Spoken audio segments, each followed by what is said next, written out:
Showbiz fanatics, Alden Richards and Miss Catherine Bernardo. Ito na po ang pinaka-latest ganap kung bakit wala pong paramdam ngayon sa social media. But before that, if you haven't subscribed yet to my YouTube channel, please don't forget to like, share, and subscribe at hit mo na rin ang notification bell for more showbiz updates. Bago tayo magpatuloy sa ating updates for today's video, nais ko po muna magpasalamat sa lahat ng mga legit viewers, subscribers, ng lahat ng mga legit na nagmamahal, sumusubaybay sa lahat ng ating mga updates. Maraming salamat po sa inyong panonood.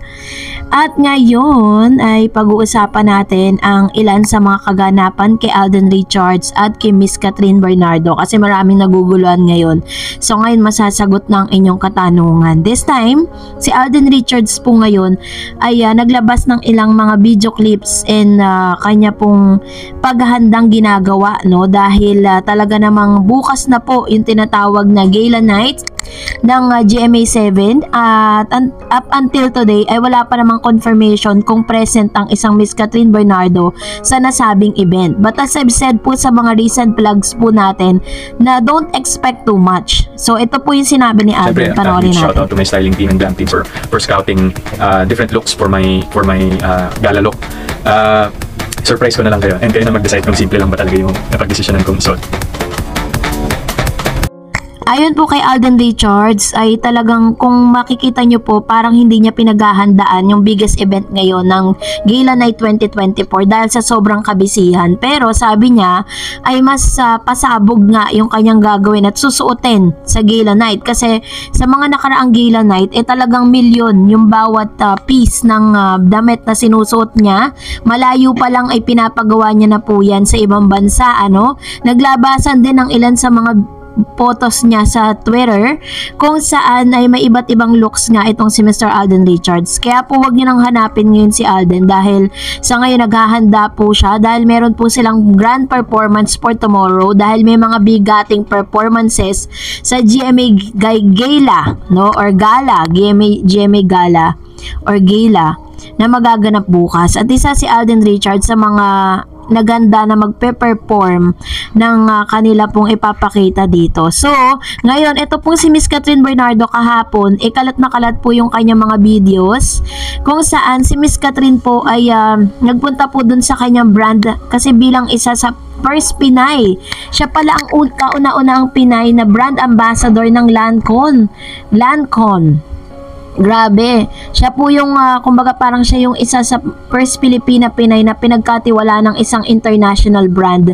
Kaya naman grabe talaga yung binayad sa kanya dito. At ito na, dahil mainit-init na pinag-uusapan ngayon sa social media dahil ang dami naguguluhan Dahil lumabas po itong article ng PEP na si Catherine Bernardo daw binasted si Jericho. Tapos si Alden, parang pinaghinalaan nila na hindi naman daw naliligaw or wala daw namamagitan or walang ligawan na nagaganap between Alden Richards at Catherine. Ito po mga lumabas na article na to, hindi pa naman po talaga siya 100% confirm na sinasabing totoo yung nasagap nilang source.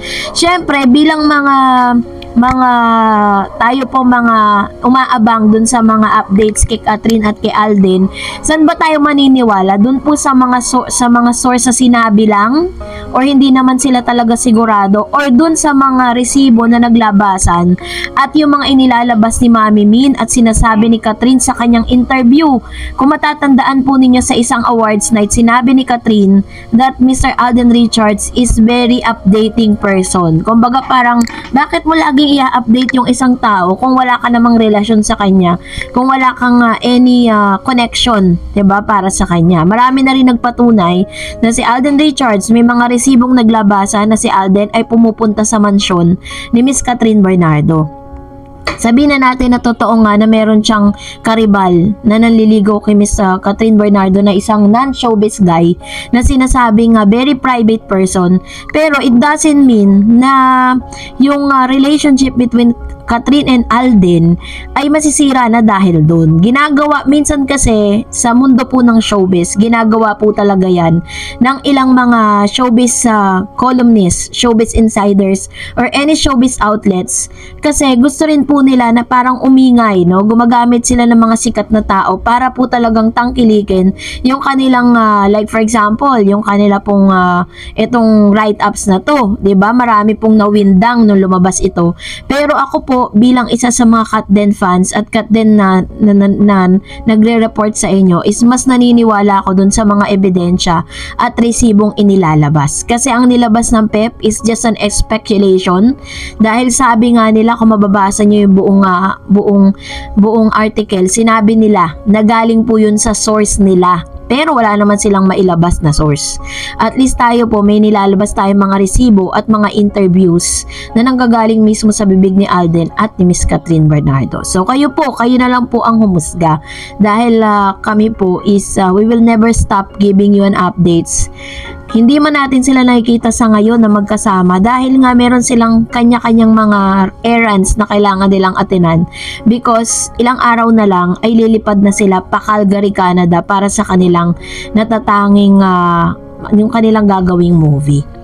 And for that, narito ang ilan sa mga komento ninyo patungkol naman sa ating latest update. Sabi po ni Mr. Sormok, si Sormok, si Leo, yung isa sa associate producer, di ko lang alam si Chrissy, but part din ng siya ng production. Salamat Darreds, isa ka sa mga legit na channel na always fact-checking about Katden. Ano ba pwede ipadala sa'yo and paano as token of my appreciation for your effort kasi parang di ka na natutulog. Who keep up the good work. Thank you po sa inyo pong makita ko lang kayo na lagi kayo nanonood at sumusuporta at palagian po ninyong pinanonood yung ating mga updates. Really a big help for us. And of course, salamat din po at na-appreciate po ninyo yung ating pong effort for that. Sabi ni Miss Amelita Nodalo, good evening Dar, baka totoo yung sinabi ng PEP na for promotion lang kasi hindi na sila nagpaparamdam ngayon ng Katden. Napakadamot nila magbigay. Baka totoo naman, sana matanong si Mami Min. Sana may taong makatanong sa pamilya nila ni Kat sa totoong real score nilang dalawa. Yun. So ito po yung kanyang katanungan. Medyo nagkakaroon na po siya ng confusion with regards to this, Dahil ganito lang po yan kasi for example, hindi natin sila nakikita magkasama. Kesa naman po talagang mag-invento tayo ng mga story about them, 'di ba? Much better kung ano man yung nakikita natin sa kanila na sila'y magkasama, which means real yun. Kasi very rare, 'di ba? Napaka-rare. Ibig sabihin, it doesn't mean na hindi natin sila lagi nakikita sa social media. Wala na talagang Katden, 'di ba? It's all your parang nasa sa inyo na lang po yan talaga kung paano kayo makakapag-antay or paano natin makikita talaga yung mga evidence na maglalabasan soon. Sabi ni Mr. Renato Sayan, both Kat and Alden are busy today pero kaya ng dalawa yan. Very important din yan, pre-prod, so definitely they come today for sure. Meron ng arrangement sa sked ng dalawa. As you can see, both TBC and endorsement today are morning and afternoon session, meaning sa gabi nakaschedule yung pre-prod sa HLA. Hope Direk Cathy and Miss Carmi posted pictures and videos. Kung wala naman posted, okay lang din. Decision nila yan ni Direk yan, 'di ba? So, ganun po yun kasi parang mas pinatatagal, 'di ba? Parang mas nasasabi kasi yung mga fans. Naiintindihan ko po kayo dun sa inyo pong kalagayan ngayon na parang kahit ako po nadadamutan din ako dun po sa mga pwede nating or possible na mga bagay na pwede natin makita patungkol sa kanilang dalawa.